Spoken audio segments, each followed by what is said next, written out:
Chairman, CEO, Nigerians and Diaspora Commission, Abike Dabiri-Erewa, has applauded the success of diplomacy between President Bola Tinubu with the leadership of the UN on this development. A global affairs analyst, Collins Nweke, live from Belgium. Thank you for joining us on the program, Mr. Nweke. Just how significant is this immediate cessation of the visa ban placed on Nigerians by the UAE, a deal that was just recently struck by Mr. President?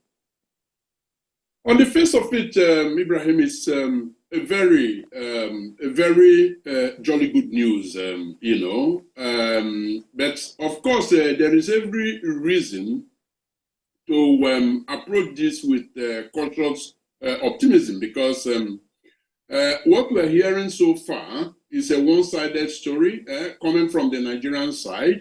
If you look at the other end, which is the UAE end, we don't seem to see any reciprocal news or confirmation of what is going on now. It could very well be that the Nigerian side of it is actually being proactive, owning the story, running with it, and actually putting it out there, rather than allowing third parties to take up the story, distort it, and all of that. So in the end, we also have to remember that an MOU, an understanding of this nature, is just a declaration of intentions. Several millions expected, or billions, expected to come into Nigeria as a consequence of the deal.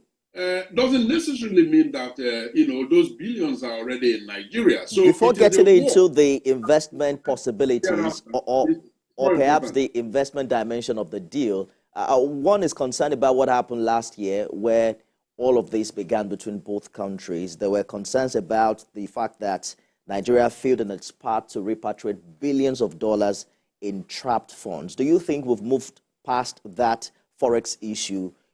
Because the explanation from here was the dollar issue. Do you think we've resolved that and that Nigeria is in a good place to make all these funds available to UAE?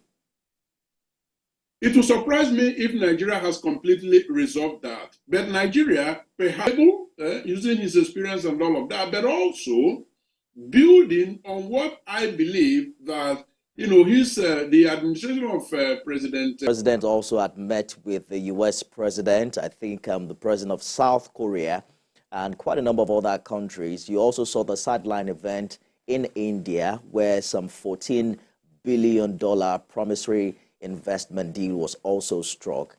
How optimistic are you about all of these renewed commitments the president is getting from outside the country?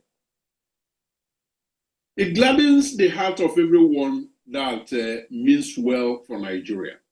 The last time, Nigerians, felt this sort of optimism was around, early 2000, when President Obasanjo came to power and embarked on, a massive shuttle diplomacy. Continuing to win friends back, old friends and allies of Nigeria that had hung up on Nigeria. He took out time to, visit them using every single opportunity that he had.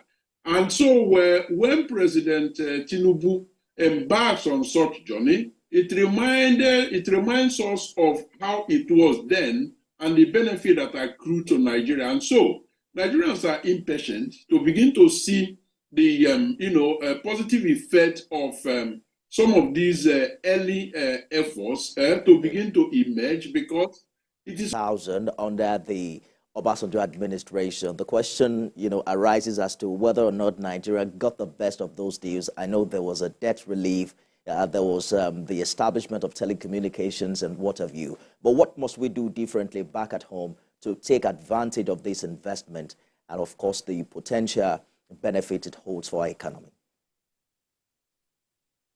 Well, for a start, the times then were different from what they are now. I believe that Nigeria is, how would you relate if Nigeria tells, its trading partners that, listen, the days are gone when you just cut away commodities from Nigeria process them here in Nigeria, even if it's halfway, before you ship them over to your country, because that's a natural way to create jobs for the boys. Taking advantage of the value chain, very important. Global Affairs analyst Colin Suweke, live for us from Belgium. Thank you for talking to TVC News. Always a pleasure. Thank you for having me.